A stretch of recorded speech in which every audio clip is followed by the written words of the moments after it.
আসসালামু আলাইকুম ফ্রেন্ড। আজ আমি আপনাদেরকে একটি গুরুত্বপূর্ণ প্রোগ্রাম দেখিয়ে দেব। সেটি হচ্ছে অ্যামাটো মেশিন। এই অ্যামাটো মেশিনের কন্ট্রোল বক্স লাগানো আছে মোসিং HD40-2-AZ। এই মেশিনটির একটি গুরুত্বপূর্ণ প্রবলেম হচ্ছে সিনক্রোনাইজার সেটিং। অনেক সময় আমাদের নিডল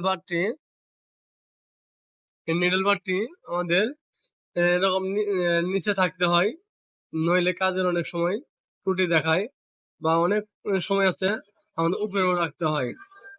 যে এই প্রোগ্রামটি আমরা কোন সাইডে করব, কিভাবে করব, অনেক সময় আমাদের মাঝেও রাখতে হয়।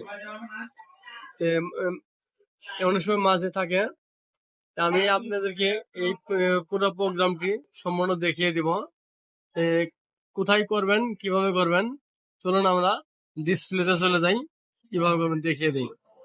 আমরা প্রথমে করবো কি, এই P3-তে আনবো, এটাকে আমরা এই পাওয়ারটি অফ করে দেব।